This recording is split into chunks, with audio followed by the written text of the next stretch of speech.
This is a Bitcoin mine hidden deep in the mountains of Sichuan in China. 就所有的风都往里面吹，然后有上面的风扇排走。 And its rival is on the other side of the planet, at a former factory that used to make denim for Levi's.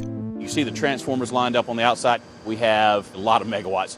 These two miners make money by providing the massive computing power that's required to process and record a high volume of cryptocurrency transactions. Business was soaring as Bitcoin hit new highs in early 2021. Last year, China controlled 70% of the global processing power that runs the Bitcoin network, and that means the majority of the cryptocurrency's global transactions are routed through these computers in China and recorded by miners here. So a group of US miners is raising hundreds of millions of dollars to win a larger share of Bitcoin's processing power. They say their work is also meant to protect Bitcoin. Industry insiders say the Chinese government has already cracked down on some crypto entrepreneurs and could potentially disrupt global trading by asking miners in China to block certain users from making transactions. It's better for cryptocurrency to be spread around the globe so that Bitcoin cannot be manipulated by any single government. But the industry in China lives with uncertainty.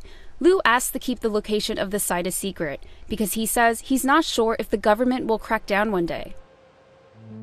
While mining itself isn't illegal, virtual currency trading and crypto exchanges are banned in China because they're seen as risky to the country's financial system.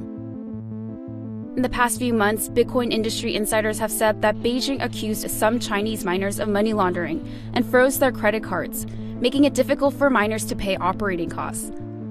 This is what Bitcoin academics call censorship, similar to how content and accounts can be blocked on social media platforms in China.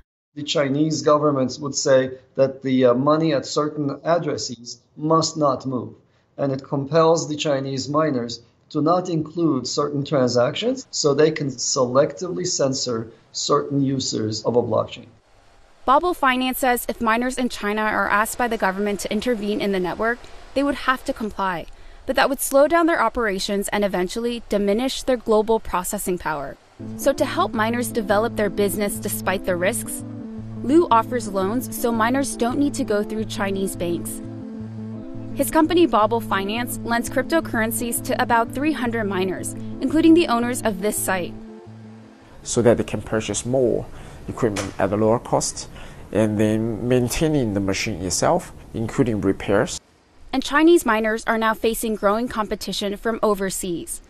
In the United States, we have massive infrastructure, power infrastructure, and building infrastructure that's already been built out, and we can convert facilities into large data mining facilities.